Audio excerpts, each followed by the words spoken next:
दक्षिण में वेंकटाचल तिरुपति बालाजी के समीप कूर्म ग्राम में एक कुम्हार रहता था। उसका नाम था भीम। वह भगवान का बड़ा भक्त था। साधारण लोगों को उसकी भाव भक्ति का कुछ भी पता नहीं था, परंतु अंतर्यामी वेंकटनाथ उसकी प्रत्येक सेवा बड़ी प्रसन्नता के साथ स्वीकार करते थे। कुम्हार और उसकी पत्नी दोनों भगवान श्रीनिवास के अनन्य भक्त थे। इन्हीं दिनों भक्त प्रवर महाराज तोंडमान, जो उस समय वहां के राजा थे, प्रतिदिन भगवान श्रीनिवास की पूजा सुवर्णमय कमल पुष्पों से किया करते थे। एक दिन उन्होंने देखा भगवान के ऊपर मिट्टी के बने हुए कमल तथा तुलसी पुष्प चढ़े हुए हैं। महाराज तोंडमान ने कहा, भगवान, ये मिट्टी के कमल और तुलसी पुष्प चढ़ाकर कौन आपकी पूजा करता है? भगवान ने कहा, कूर्म ग्राम में एक कुम्हार है जो मुझ में बड़ी भक्ति रखता है।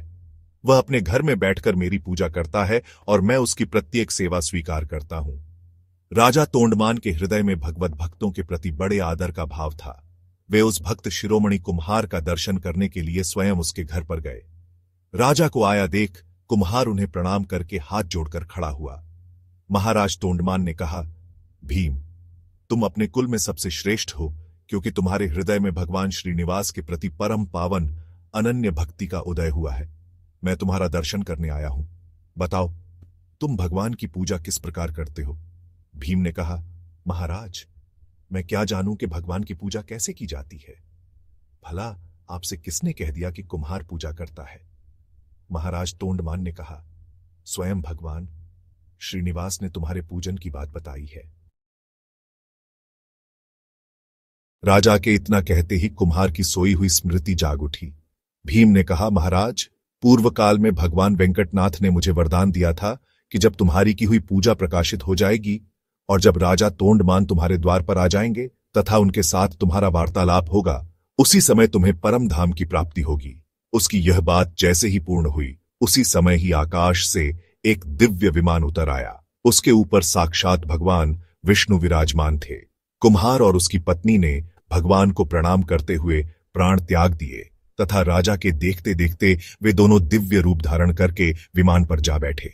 विमान उन्हें लेकर परम धाम वैकुंठ को चला गया।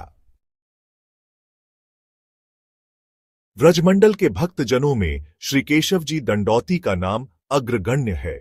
यह हमेशा श्री गोवर्धन जी की दंडवती परिक्रमा करते रहते थे।